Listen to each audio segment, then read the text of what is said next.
J'étais un adolescent qui, comme tous les adolescents et sûrement la plupart des adultes, se demande qui il est, quel est son rapport aux autres, son rapport à son environnement, y compris géographique. Et là, il vient de quitter précipitamment une fête qui ne se passait pas très bien. Martin court. Il court pour raccourcir les distances. Une chose qui se parcourt vite est nécessairement petite, et si elle est petite, elle est rassurante, parce qu'elle est facile à comprendre. On peut en faire le tour, on peut l'explorer en large et en travers, on peut se blottir à l'intérieur et sentir son enveloppe tout contre soi. Martin court pour raccourcir les distances, mais toutes les distances sont déjà courtes dans cette ville. Il court surtout pour abréger le temps, pour arriver plutôt chez lui ou n'importe où ailleurs. Surtout pour arriver ailleurs. Il voudrait raccourcir les distances, mais dans cette ville, la plus grande distance, c'est celle qui existe entre Martin et tous les autres, les gens de la fête. Cet espace-là, Martin l'allonge encore de 100 pas, de 1000 pas, d'une infinité de pas à mesure qu'il court. Il creuse un gouffre entre lui et les autres. La ville est toute petite. Elle est suffisante pour loger Martin, Félix et tous les autres, mais elle ne ressemble pas à ce qu'on imagine quand on pense à une ville. Sauf quand c'est Martin qui pense, bien sûr. Pour lui, c'est exactement cela, une ville, puisqu'il a toujours vécu ici. Il y a grandi, il continue d'y grandir d'ailleurs. Il espère bien y gagner encore 2 ou 3 centimètres. En revanche, les probabilités pour que la ville grandisse également sont très faibles, et Martin s'en réjouit. Ce qu'il souhaite pour son corps, il ne le désire pas nécessairement pour sa ville. Par exemple, il aime bien que certains quartiers de la ville portent la marque du temps. Des maisons exhibent leurs murs décrépits, leurs pierres mises à nu, leurs toits de guingois. Sur sa propre personne, ce vieillissement serait intolérable. A l'inverse, quand il s'agit de croissance, c'est son corps uniquement que Martin voudrait voir s'élever encore un peu, tandis que la ville, elle, doit rester telle qu'elle est. La rivière accourt depuis les collines vertes qu'on aperçoit au loin. Elle entre dans la ville doucement, puis se sépare en deux au niveau du square. Comme on l'a déjà dit, le bras qui va du côté de chez César est un point de repère très pratique, car il indique les 2 principales directions vers lesquelles on peut aller, selon qu'on remonte le courant ou qu'on le descend.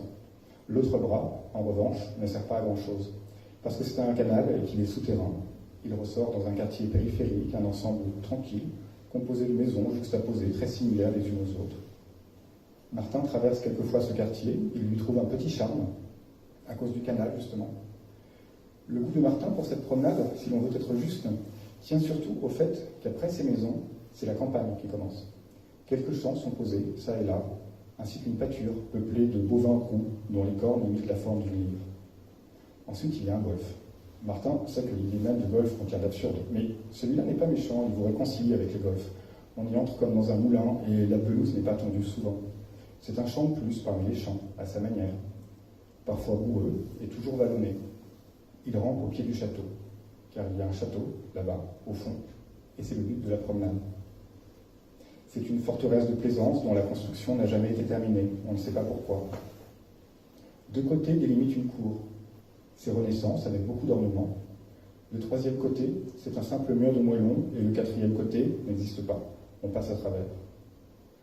Le pré par lequel Martin arrive ouvre largement sur le château, à moins que ce ne soit l'inverse. Si l'on veut, on peut aussi visiter les intérieurs en achetant un ticket à l'entrée. À une époque, ces grandes pièces ont servi d'entrepôt. Des tableaux précieux avaient été cachés ici par des gars héroïques qui avaient traversé le pays en camion pour mettre des chefs-d'œuvre à l'abri. Dans la région, évidemment, personne n'était au courant, c'était dangereux. L'histoire est bien connue aujourd'hui, mais comme la guerre est finie depuis longtemps, les tableaux sont rentrés dans leur musée d'origine.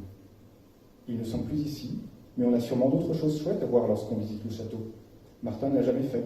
Il est déjà assez content d'entrer dans la cour sculptée et de lever les yeux vers les frises, les flammes et les froufrous. Une dentelle de pierre, c'est 1000 fois plus beau que la vraie dentelle. Le 2e château est plus farouche, il est éboulé et des arbres poussent dedans. Il est situé de l'autre côté de la ville, sur un monticule. Un chemin touffu serpente jusqu'à ses murailles, en partant du faubourg où vit Martin. Depuis n'importe quel endroit de la ville, on voit les 2 tours rouges qui émergent du rempart. Surtout l'une des 2, la plus haute, car elle est moins usée que l'autre. Martin soupçonne les grands-parents des vieillards d'aujourd'hui d'avoir pioché dans les pierres de cette citadelle pour construire leur maison. Mais il ne leur en veut pas, les choses sont très bien comme elles sont. Le château est en ruine, et toutes les maisons ont l'air de château. Il monte parfois toucher ses tours avec la main, pour voir si la pierre rouge est chaude ou froide. Il se garde bien de crier la réponse à ses contemporains, qui, eux, ne gravissent jamais la crête. C'est un plaisir rare que celui de Martin. Quand il redescend dans le faubourg où il habite, il se sent plus vivant.